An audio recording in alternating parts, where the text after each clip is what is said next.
All right, so Bob and Jeff, we got that oil trade down. Let's end with Bitcoin continuing its descent and now down 77% just year to date.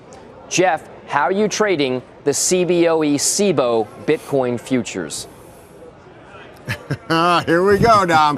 Wow, down 77% in the last year. I'm looking for just a couple more percentage points. So I welcome all the Bitcoin love out there, but I think we are still in price discovery mode. We have not gone down and tested that $3,000 level. We saw a fall from grace from that $6,000. That was that old support level. So as we continue to see volatility, I don't think the damage is completely done. So I want to be a seller at 3,500, looking for that test of 3,000. I don't really care about what happens beneath that. For this futures now specific target trade, I want a $500 drop. However, in the event something substantial comes out before the end of the year, which I don't see anything coming out of the SEC, I don't see anything really bullish coming down the pipe. That's why selling this little pop here would make sense. But I'm going to be stopped out of this trade regardless at 37.50. But I mean, Bob, that makes sense, because when it comes to Bitcoin and the futures trade itself, there isn't a lot of, at least, transparency. There isn't a lot of clarity with regard to what that direction is, possibly maybe to the upside. Certainly we know the trend has been lower as of late.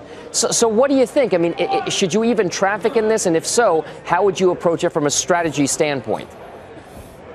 Well, I like the word traffic in here. It depends on what your thought is on the space itself. I'm a believer in cryptocurrencies and blockchain as well, so I'm probably accumulating at these levels. I wouldn't necessarily be futures contracts, but you could hedge in the futures. So I'm just going to take the other side of this trade just to be contrarian at this point. So make sure that's on Twitter too, please.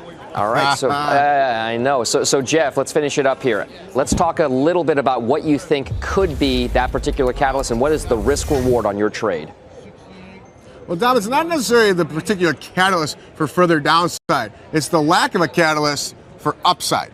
We are not going to say it's December 11th, right? Are we at December 11th? We're at December 11th. Yep. December 11th. We're running out of time for 2018. Therefore, I think we're only going to risk $250 to try and make $500. All right, a 2-to-1 payout there for that Bitcoin trade. It has been a painful one for many out there.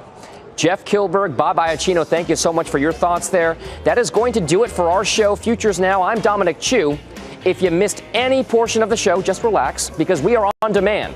Those videos can be found right here at futuresnow.cnbc.com. And for the latest headlines and a sneak peek of what's coming up on the next show, be sure to sign up for our newsletter at cnbc.com/futuresnow email. You can also find the link to that and real-time trade updates on our Twitter account at CNBC Futures Now. We will see you for our next live broadcast. It's Thursday, 1 p.m. right here on futuresnow.cnbc.com. We'll see you next time around.